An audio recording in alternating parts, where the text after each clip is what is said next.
Ok, mais BG sur Nouveau Camino Daily autour d'un sujet qu'on aime tous, la musique, et plus particulièrement d'un spot, parce que oui, à une certaine époque de nos vies, on aimait tous sortir, et il y a un poste qui est très important dans les soirées, c'est le DJ. Donc quoi de mieux pour parler de DJing que le BG ici présent, Sony Amérique, mesdames et messieurs.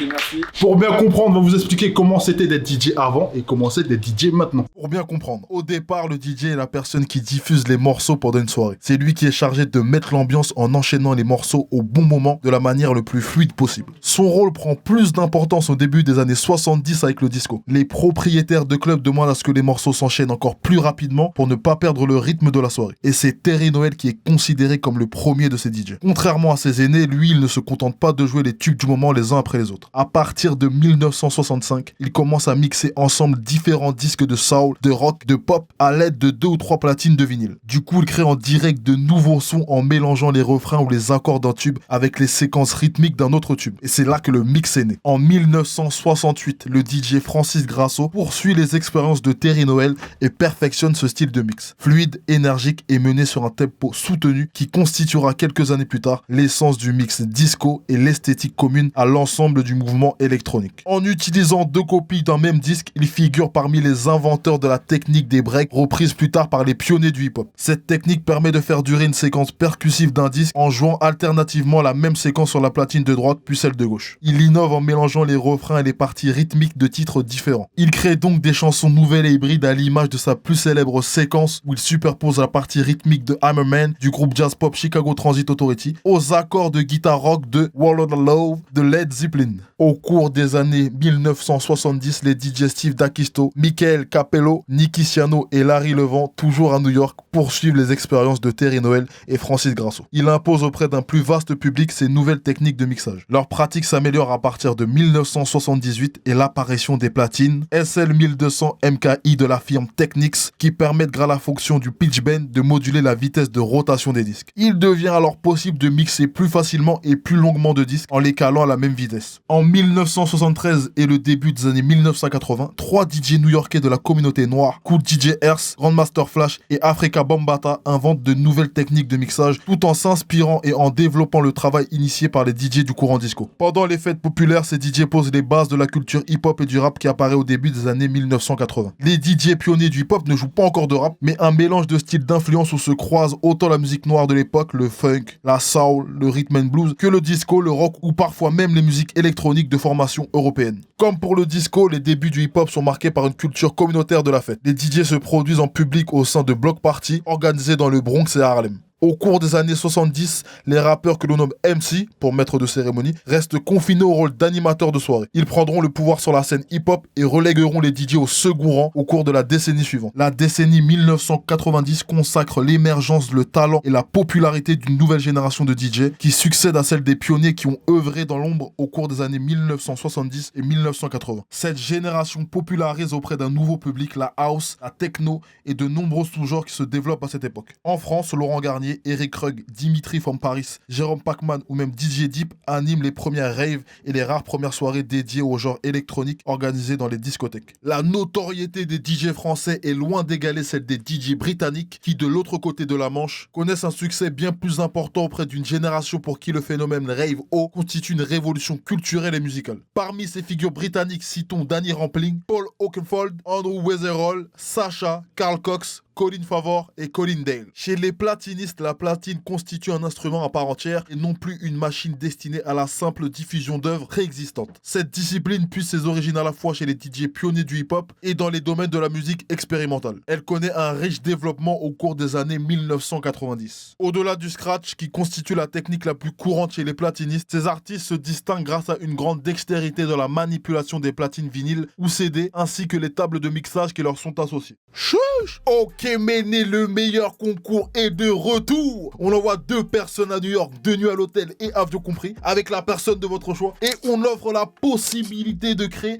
une paire de Nike Bespoke directement là-bas. Les règles, elles sont simples. Faut suivre Camino TV et le Sneaker Event, liker le post, mentionner 2 vrais potes avec le hashtag Camino Like Lab. Et cette fois-ci, condition bonus, vous avez plus de chances d'être sélectionné si vous partagez le post dans vos stories, Méné. Plus vous participez, plus vous avez de chances de gagner. Les résultats du concours auront lieu le 12 janvier 2020. Donc d'ici là, bombardez les commentaires. Bonne vidéo, Mende, on est ensemble. Bang bang! On va tous ensemble parler de l'évolution du métier, l'évolution du matériel, l'évolution des lieux, l'évolution de la notoriété et comment on fait pour vivre du métier de DJ. Mais vous qui regardez l'émission, répondez aux questions dans les commentaires, interagissez. Le Daily Camino va commencer, on est en bleu sang mais BG. Bang bang! Comment t'as commencé à mixer? Comment t'as commencé à vouloir mixer? En fait, le truc, c'est improbable. À la base, moi, j'étais plus dans la danse, tu vois. J'étais plus danseur, tout ça. À la mouvance LA, debout, tu vois. Jamais ça m'aurait traversé l'esprit de, tu vois, vouloir mixer un jour. Sauf que moi, j'habitais en province. Et nous, on cherchait toujours des spots pour aller danser. En province, t'avais pas grand-chose pour le hip-hop, tu vois. Et un jour, on m'a parlé d'un lieu, tu vois, où il passait du son, tu vois, genre un bar. On est parti voir. Et de là, dès qu'on a entendu les premiers trucs, tu vois, il y avait du Carl Thomas, il y avait du Faith Evans, Donnell Jones, des trucs comme ça. Du coup, j'ai squatté le truc, tu vois. Et à force, tu vois, le gars, il avait vu une bande de Nouaches, habillé hip-hop et tout. À l'époque, c'était pot de pêche, tout ça, tu vois. Et donc, le gars, il nous dit, mais d'où vous sortez, les gars? Je vous vois de plus en plus régulièrement et tout. Et de là, on lui explique d'où on vient. Nous, on est dans la danse. Il n'y a pas grand-chose pour nous. Et on a trouvé un lieu de ouf où il passe du son, tu vois. Et de là, en fait, il m'a dit, bah si tu veux, viens le week-end prochain et tu passes tes sons. Parce que, tu vois, à force de parler, il a vu que j'étais un peu calé. Et c'est parti comme ça. Et après, tu vois, ça a fait le tour de la ville. Il y a un pote à moi qui est DJ confirmé et tout. Il m'a dit, ouais, passe à la maison, je t'apprends à mixer en vinyle. Et en un après-midi, ça s'est fait, quoi. Okay. J'ai appris les bases du passe-passe, quoi. Et depuis, me voilà. Est-ce que t'as un vrai DJ si tu sais pas mixer avec des vinyles? On a eu un problème, toi et moi, récemment. C'est même pas un problème, c'est un détail technique. En gros, il a mixé un de nos événements et en gros, il avait mixé avec des platines numériques, c'est ça? Ouais. C'est quoi la différence entre les deux? Et genre, est-ce que genre, il y en a un qui fait que t'es moins bon DJ que l'autre? Comme par exemple ceux qui font des prods avec Fruity Loops et ceux qui font des prods avec des vrais instruments, par exemple. Tu peux autant être un bon DJ sur numérique que sur support vinyle ou quoi, tu vois. T'as entendu que ce mot? Numérique? J'ai jamais dit qu'il y avait... Ferme ta gueule! T'as dit quoi que ce mot? Tu peux autant être bon sur ce qui est nouveau, tu vois, en termes de support que le vinyle, tu vois. Surtout qu'à l'oreille, vu que tout est numérisé, c'est en MP3, t'entends pas la diff, tu vois. Sauf si tu sors les bacs, tu vois, avec des vieux vinyles, là t'entends le craquement et tout ça, tu vois. Mais là tu l'entends plus du tout, quoi. Après c'est juste, c'est l'artiste avec son matériel, tu vois. Comment on gagne de l'argent en étant DJ? Et à partir de quand tu gagnes de l'argent? Parce que moi je trouve ça chelou. Tu vois, il y a eu un moment où genre tout le monde est devenu photographe, il y a eu un moment où tout le monde est devenu DJ, tu vois. C'est une vaste question parce que ça dépend de ton... Bah déjà de toi, si déjà t'as des skills qui font que. Ensuite t'as ton carnet d'adresses parce que les DJ sont bookés aussi pour, tu vois, leur following et tout ça. À savoir s'ils ont une capacité à ramener des gens en club. Fut un temps en fait, tous se basaient sur l'organisateur, le promoteur. Et maintenant ils comptent aussi sur les DJ pour faire de la promo parce qu'ils ont aussi leur audience, etc. Ça dépend de plein de paramètres. Et aussi bah si t'es reconnu aussi par tes pairs. C'est ce qui détermine un peu ta cote dans le game, quoi. Genre tel DJ il vaut à peu près cette somme-là, etc. Est-ce que t'as un manager ou un booker qui te met sur des dates particulières? Officiellement non, mais on va dire je bosse avec une agence principalement. De temps en temps, bah il y a des petits coups de pouce, tu vois, qui sont refilés, quoi. T'as pas besoin de partager tes pourcentages ou de ce genre de trucs? C'est l'avantage d'être indépendant, quoi. Moi j'avais une question par rapport vu que là t'es à Paname, au marché parisien. Comment tu vis toi la concurrence à Paname? Ça dépend de chacun. Moi perso, ça me stimule, tu vois. Okay. Tu vois, quand je vois un mec plus fort que moi, j'ai envie d'être plus fort que lui, tu vois. On parle de Dragon Ball un peu, tu vois. ouais, je sais ce que tu veux dire. Est-ce que pour un DJ, le but c'est d'aller mixer à Ibiza? Dès qu'il y avait un mec qui partait là-bas et qui mixait là-bas, il était plus ou moins validé par le game. À l'époque aussi, il y avait la légende de quand t'es un bon DJ, c'est que t'as réussi à rentrer au VIP Room aussi. Tu vois, la belle époque du VIP Room, tu vois. Mais non, c'est pas forcément un gage de réussite. Ibiza, c'est vraiment électro, tu vois. Moi, je suis hip-hop, tu vois, donc c'est pas, y a pas grand-chose à voir. Est-ce que vous êtes d'accord avec le fait que le DJ, c'est lui qui a le rôle le plus important dans une soirée? Parce que peut-être que c'est pas l'avis de tout le monde. Moi, je pense que oui. J'ai découvert au fil des années, frère, en allant dans des soirées où les DJ étaient pas très bons, t'arrives pas à danser sur les sons, t'arrives pas à kiffer tout simplement. Quand le DJ il est bon, frère, la soirée elle passe vite, c'est stylé, frère, tu passes tes meilleurs moments. J'irais plus loin même, je pense que ça fait partie des postes piliers même dans le mouvement hip-hop au sens large, tu vois. Il y a les mecs qui s'occupent des saps, il y a les artistes qui rappent, tu vois, il y a les producteurs, il y a les DJ, tu vois. Et j'ai l'impression que c'est pas que ce taf-là il est moins important, c'est que juste là, maintenant on a l'impression qu'un DJ c'est un mec qui te fait une playlist entre guillemets, tu vois, et qui passe des sons, alors que de base, l'essence du métier c'était le mec qui allait fouiller, qui allait chercher des sons qui étaient d'art et qui après les amenait en soirée, tu vois, pour faire un shout-out à Alias. Lui dans ses soirées, même dans ses stories, il dit ouais là j'ai des pépites, on va faire un contrôle à la soirée si on va voir si vous suivez l'actu, et après il balance des sons, tu vois. Moi je trouve que c'est un job trop important, trop stylé et un peu sous-côté et perdu, tu vois. Moi je pense que c'est pas sous-côté, c'est juste qu'il y a des DJ, ils respectent pas les DJ, frère. Genre il y a des mecs qui viennent avec leur ordi, qui balancent des playlists, et tu sais tu te rends compte que pour passer la transition, ils baissent le volume, ils remontent le truc. Guetta il avait fait du air DJ, tu vois. Ses platines t'es même pas chez Bran, et genre il faisait style, il jouait, il y avait une bande son, qui tournait, tu vois, c'est tout. Je suis allée voir Martin Garrix à l'Amnésia. Les références. Et le mec, il était debout sur sa table. Genre vraiment debout, les bras en l'air, genre il sautait, il y avait des flammes et tout. Et personne qui mixait. J'ai vu des vidéos d'un DJ là, il fait n'importe quoi. Mais il fait tout sauf mixer.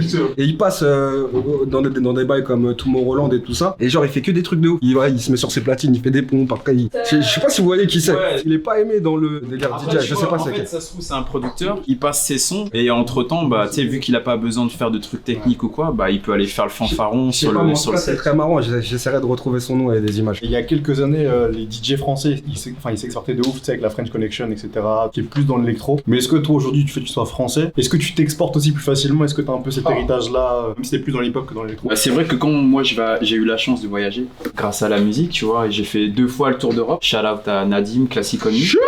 Vrai soirée. Tu ressens vraiment le truc from Paris. tu vois. Ok, ouais, t'as toujours ce. T'as toujours le truc en mode, c'est un peu l'attraction du truc, même si en fait t'es nul, juste avec, comment dire, au niveau du package visuel, tu vois, que t'amènes, il y a un intérêt sans que t'aies encore rien montré, tu vois. Déjà, tu pars avec un bon acquis, mais après, en plus, si t'es bon, bah t'as tout gagné, quoi. Il y a une rivalité entre les DJ? Des DJ que tu peux shout-out ou pas? Ou c'est comme les rappeurs où genre, tu peux pas dire qu'un autre DJ il est bon? Ça dépend de chacun, t'as vu. Il y en a, ils sont dans, tu vois, dans le share et dans le love, et il y en a d'autres, ils sont introvertis sur cette question-là parce que c'est la guerre avec certains, ou entre certains, tu vois. Tu parlais de province, est-ce qu'il y a un vrai schéma en province? Est-ce qu'aujourd'hui tu peux vivre cool en étant DJ dans le Cher par exemple? À partir du moment, en fait, toi, t'es salarié du club, t'es en CDI chez eux. En vrai, tu vas bosser, tu sais, jeudi, vendredi, samedi. Même à Paris, je pense qu'il y a des clubs, en tout cas, qui emploient des résidents. Tu gagnes 2000, 2005 par mois, easy, quoi. Sans parler de chiffres, ce que tu fais par exemple à Paris, tu pourrais pas le faire en province? Que ce soit dans un département, là où tu viens, ou alors en tournant en province? Je pense que tu peux y arriver. Mais après, en fait, c'est une question de culture. À Paris, la chance qu'on a, c'est qu'on, tu sais, qu'on est vraiment dans un milieu, tu vois, melting pot et très pluriethnique. Du coup, tu peux jouer à peu près tout ce que tu veux. Il y a toujours, tu vois, une audience qui va comprendre ce que tu joues. Tandis qu'en province, c'est un peu plus compliqué. Tout le monde a la DSL et Internet, mais tu ressens toujours qu'il y a un décalage, tu vois, malheureusement. Tous les DJ de province essaient de monter à Paris pour percer ou? Ouais, moi, c'est ce que j'ai fait. Je savais que, tu vois, j'étais trop restreint en restant dans ma région. Et en venant ici, bah, je me donnais les chances soit de pas réussir ou de réussir si j'étais bon. C'est de quel coin, c'est pas indiscret? À la Et base. genre là, en faisant par exemple toute un peu la côte atlantique, genre tu prends ta bagnole 1h30, 2h pour les mixer, qui est pas à côté. Ouais, tu peux le faire. Moi, à l'époque, tu vois, j'ai ridé, j'allais un peu à Nantes, j'avais une résidence à Nantes. Après, je suis parti un peu dans le sud, Bordeaux, j'ai fait Espagne avant d'arriver sur Paname, tu vois. Ok. C'est pas la même vibe, tu vois. Comme je vous disais, c'est vraiment la question de la culture musicale. Elle est pas aussi étendue en province qu'ici. C'est un taf, en fait, comme un autre. À partir du moment où tu signes en CDI pour une te bois, bah, c'est parti, quoi. C'est un peu dans tous les corps de métier comme ça, où tu peux vivre décemment. Tu peux être footballeur semi-professionnel, jouer en CFA et je sais pas, toucher un 2005, 2000, machin, etc. Je pense que c'est pareil dans le DJ. À mon époque, quand on jouait en CFA, CFA2. Parce que t'as été footballeur presque professionnel aussi. Et tu gagnais genre une prime, mais bon, ridicule. T'étais pas forcément salarié du club, tu vois. Il y avait que vraiment certains joueurs cotés qui étaient salariés du club et qui eux étaient bien, tu vois. Les autres, soit ils étaient encore à l'école ou alors ils avaient un taf à côté, quoi. Tu parlais du fait qu'aujourd'hui, maintenant, les DJ, ils doivent aussi se vendre, tu sais, au niveau de l'image et pas obligatoirement attirer après des gens en club. Et est-ce qu'il y a une vraie différence? Par exemple, moi, je vais devenir DJ et je suis pas du tout suivi, mais j'ai des skills. Est-ce qu'on va plus se baser sur les skills ou sur le fait que je puisse attirer du monde? Si tu commences, ta seule arme, c'est quoi? C'est les skills. Ouais, Donc il faut que tu joues là-dessus, tu capitalises à fond dessus et après, autour de ça, tu crées ta communauté. Et quels seraient les conseils que tu pourrais donner aux types qui veulent se montrer, poster du contenu, tu vois, un peu comme si t'étais ton propre community manager, tu vois. Okay. En gros, tu fais des stories tous les jours, tu fais un post par jour, et puis à force, ta communauté a grandi forcément si t'es bon, quoi. Et est-ce que pour toi il faut faire des concessions de style de son? Genre est-ce que toi tu pourrais faire des concessions, genre passer de la musique populaire ou faire ce genre de trucs? Parce que limite en province c'est plus ce qui se passe, non? C'est t'as des boîtes populaires et c'est ça que t'as peut-être pas réussi à faire en province parce qu'il y a moins de culture hip-hop. Ouais, c'est une bonne question. Quand t'es plus jeune, t'es vachement plus segmenté, fermé, tu vois, d'esprit. T'es un peu moins éclectique, ouvert. Ce que je pouvais avoir comme état d'esprit il y a 15 ans, je l'ai plus maintenant, tu vois. Maintenant je suis vachement plus ouvert ouvert, mais pour autant, je reste toujours, tu vois, dans ma vibe, tu vois. Je vais pas aller mettre de l'accordéon, de la musique classique, tu vois. Sauf s'il y a un truc qui fait qu'il y a une intro, tu vois, qui pourrait se faire autour de ça. Mais non, à partir du moment où, en fait, toi, tu sais ce que tu veux, enfin, en tout cas pour ma part, je peux pas en déroger, quoi. C'est quoi le type de skills que toi t'as réussi à développer et que tu conseilles à mettre en avant? Franchement, ça dépend de la sensibilité de chacun, t'as vu, mais par exemple, tu vois, moi je mixe souvent avec mon poteau Sims, qui lui à fond sur les samples. Ouais, Donc tu vois, lui vraiment, son entre guillemets, son cœur de métier, c'est te balancer l'original et te balancer le morceau connu, quoi. C'est une direction, tu vois, que tu peux prendre. Mais c'est pas forcément donné à tout le monde, parce que déjà, il faut savoir diguer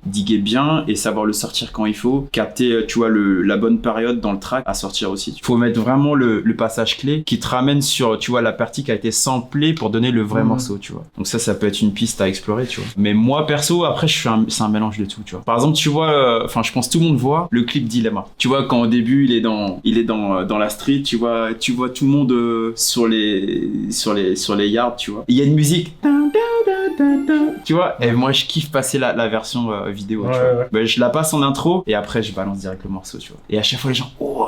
Une base en connaissances musicales, c'est conseillé, quoi.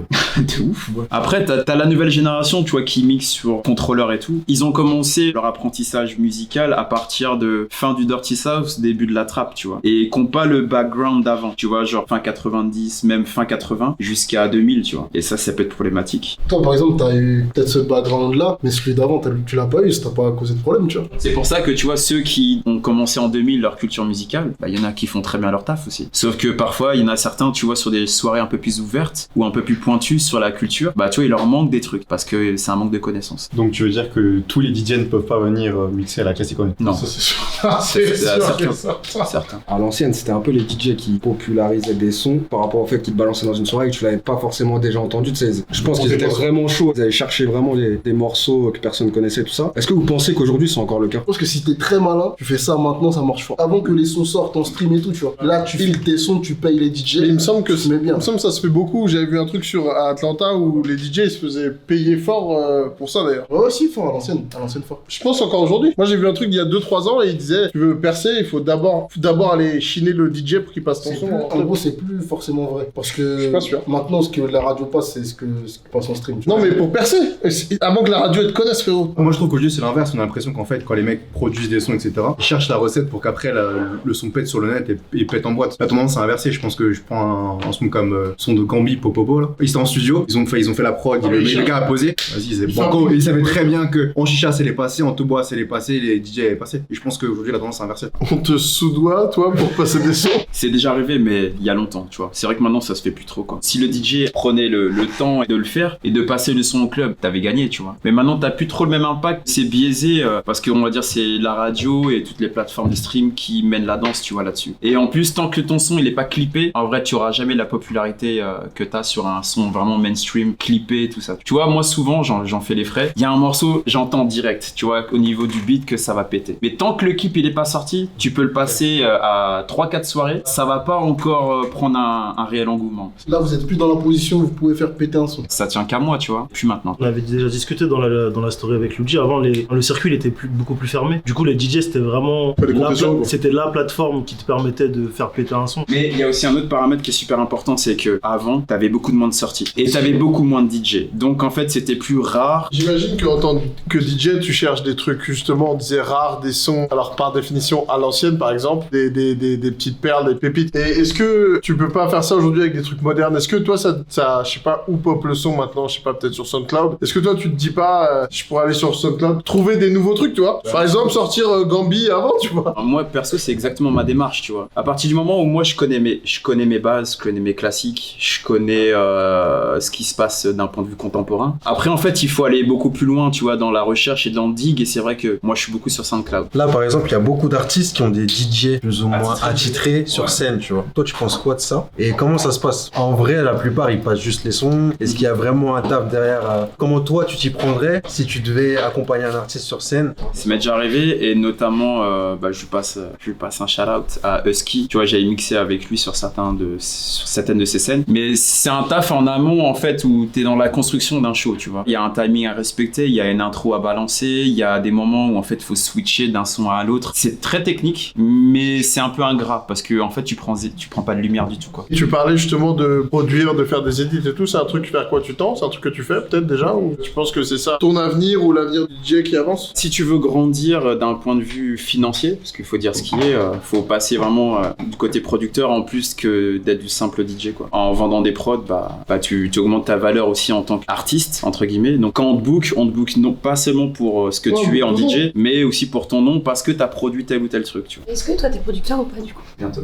Et pourquoi bientôt et pas avant? Je dis bientôt parce qu'en fait je suis en train de m'entraîner pour, tu vois. Et quand je serai prêt, je pourrais dire je suis producteur. Et du coup il faut avoir des skills en plus, des trucs que le DJ a que le producteur n'a pas, des trucs qui marchent pas ensemble. En fait, le fait d'être DJ, ça peut t'amener une expérience en plus, tu vois, qui te permet de capter, tu vois, où est l'énergie, quand est-ce qu'il faut la balancer exactement dans la prod éventuellement et tout, ou quand est-ce qu'il faut relâcher un peu l'énergie pour qu'il y ait un moment un peu de flottement avant de rebalancer la sauce, tu vois. Okay. Ça fait 15 ans que tu fais ça, c'est ça? À peu près, ouais. Et donc avec ces 15 années, tu penses que t'as pas assez de skills pour te lancer directement dans la production? Si, c'est pour ça que je suis en sous-marin, tu vois. Ok, d'accord. Mais quand je serai prêt, je vous ferai signe. L'Europe, l'Amérique du Nord et en Asie, est-ce qu'il y a un endroit où c'est mieux payé ou... À Paris, c'est un peu dur quand même, parce qu'on est de plus en plus nombreux, il y a beaucoup de soirées dans plein d'endroits différents, et puis comme il y a plein de newcomers qui sont prêts à mixer for free, tu vois. Ouais. Donc du coup, toi, avec ton aura et tout, on sait que tu coûtes cher et tout, des fois c'est un peu rebutant, quoi. Les enveloppes, ouais, elles sont assez serrées parfois, quoi. Et du coup, c'est fou parce qu'on retrouve un peu ce délire-là, notamment dans la photo, dans la vidéo, etc., où t'as les mecs qui bossent pour quasiment rien, et du coup, en acceptant ça, du coup, ça baisse un peu bien sûr. le prix du marché. Est-ce que parfois, toi, tu ressens ça? J'ai assez fait mes armes, tu vois, pour que maintenant je suis tranquille, quoi. Même si la tendance est que, tu vois, ça nivelle vers le bas niveau prix, je le ressens pas parce que j'ai déjà bien bossé avant. Pour quelqu'un qui se lance, c'est quoi le budget conseillé d'après toi pour investir dans du matos? On part du principe où maintenant tu vas pas aller acheter des vinyles, tu vois. Tout le monde est sur support numérique, Serato principalement. Donc déjà, il faut avoir un Mac, minimum un MacBook Pro. Je dirais 1002 déjà, tu vois. Après, t'as tes decks, donc soit tu choisis CD ou vinyle, ou tu prends un contrôleur. Contrôleur, t'en as aux alentours de 400 les premiers prix, tu vois, jusqu'à un peu plus cher. Sinon, après, vinyle, ça peut être pas assez cher. Tout dépend si tu prends de l'occasion ou du neuf. Et en CD, c'est aux alentours de 800 000 balles aussi, la platine, tu vois. Donc tu fais x2, faut que t'aies une table de mixage aussi. La référence dans le hip-hop, c'est la S9, que je n'ai pas encore. Donc tu vois, tu fais l'addition, ça chiffre, quoi. Et toi, tu conseillerais à quelqu'un de commencer directement sur ce genre de machine, ou peut-être de trouver des trucs un peu moins coûteux et peut-être moins performants pour commencer? Tu vois, tu vas pas changer de matériel tout, tu vois, par cycle, tu vois. Tu prends ce que tu vises déjà, le plus haut, et après comme ça t'en changes pas, quoi. Si tu devais vraiment donner 3-4 conseils vraiment aux types qui nous écoutent et qui veulent être DJ, qu'est-ce que tu leur conseillerais? Se montrer, poster du contenu, tu vois, un peu comme si t'étais ton propre community manager, tu vois. En gros, tu fais des stories tous les jours, tu fais un post par jour, et puis à force, ta communauté a grandi forcément si t'es bon, quoi. D'aller dans toutes les branches de ta musique, que ce soit de la house ou du hip-hop, et en fait de développer, tu vois, tout ce que tu ne sais pas. En fait, il faut vraiment appuyer sur ce que t'as pas encore acquis. Je me rappelle à l'époque, moi je suis R&B hip-hop, je me disais, dans la branche du R&B, il y a quoi comme artiste? Donc en fait, je me faisais album un par un, tu vois. J'écoutais tout. Et que ce soit hit ou pas hit, en fait, il fallait que ce soit musical et que ça rentre dans ma playlist, tu vois.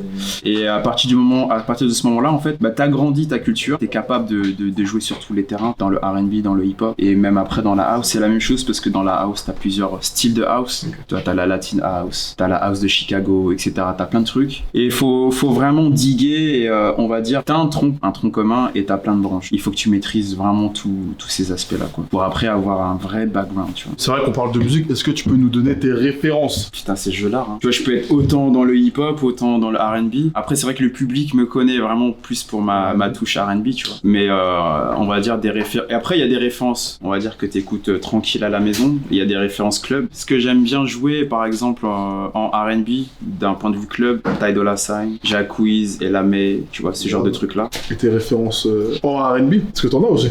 Ouais, j'ai plein de trucs, tu vois. Moi, j'écoute beaucoup de house aussi. Je pense comme la majeure partie des gens qui sont dans mon délire, on écoute beaucoup de son style future beats et tout. Donc on est très axé sur selection, sur ce qui se produit. Et donc ouais, à la maison, j'écoute beaucoup plus des trucs comme ça. Bon, mais BG, le Camino Daily s'est plus transformé en question-réponse avec Sony parce qu'on avait beaucoup de choses à lui demander sur le sujet du DJing, sur comment se passent les soirées, sur comment lui il a évolué en tant que DJ au fil des années. Donc vous, si vous avez des questions, n'hésitez pas à les poser dans les commentaires. On va va y répondre et Sony va faire un tour aussi. Et il aura quelques conseils à vous donner. J'aimerais faire un maximum de bruit pour le BG Sony qui est venu aujourd'hui. Merci les gars, merci. Dédicace à Nadim aussi, qui doit passer au bureau, ça fait quelques mois maintenant. Commentez, likez, partagez la vidéo, passez une très bonne journée. On est ensemble fort. Bye bang.